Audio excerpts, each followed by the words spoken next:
After 110 days of war against the Palestinian people, the Embassy of the State of Palestine to the Federal Republic of Nigeria, Abdullah Shawesh, stated in a press briefing in Abuja that the clock is ticking and what is happening in Gaza today is not just human crisis but a crisis of humanity, as the UN Secretary General articulated it.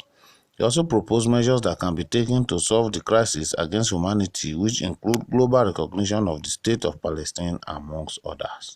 He also noted that numbers and statistics should be used primarily in an optimistic manner to assist decision-makers in the formulation and clarification of sustainable development plans, which is not so in the case of the Palestinians. He added that every single person in Gaza is hungry and are struggling to find food and drinkable water, and famine is inevitable. Of the war against the Palestinian people. Numbers and statistics should be used primarily in an optimistic manner to assist decision makers in formulating and clarifying sustainable development plan. In our case, the numbers became a mean of treating the life of innocent Palestinians as an unhuman way, as every screen and media outlet dealt with the counting and treating the Palestinians as mere numbers. The number of those sent to the graves, who became orphaned, who became widows, home destroyed, who died, and those who were disabled. The life of Palestinian matters. We are not just numbers. Most Israeli citizens are opposed to establishment of Palestinian state, he said, and he would always resisted it.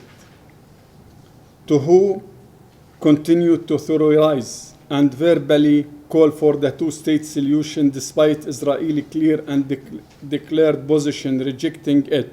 This is the appropriate time to recognize the state of Palestine by those countries that have not yet recognized it.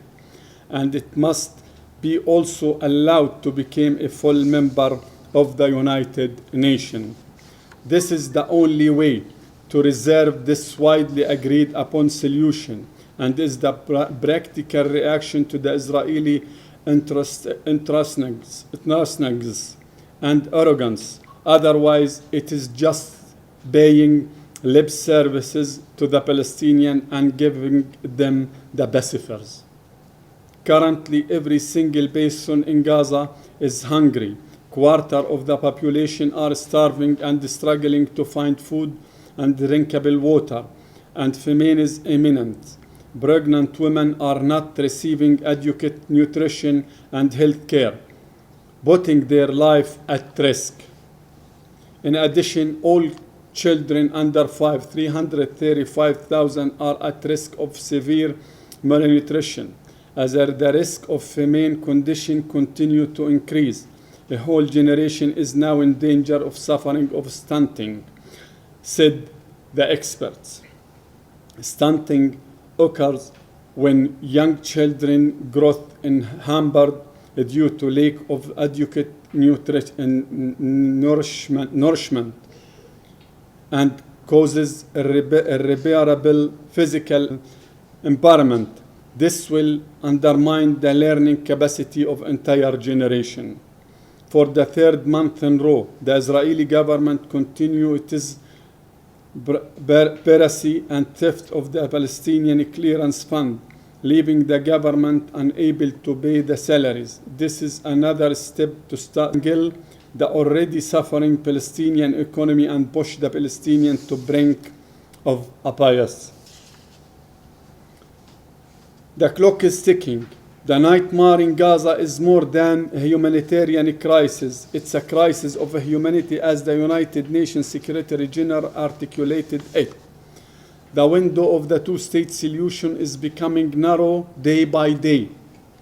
Our position is clear and our priority is also very clear. That I have expressed above indicated that the international community should take some measures to counter the Israeli policies and to save the agreed two-state solution.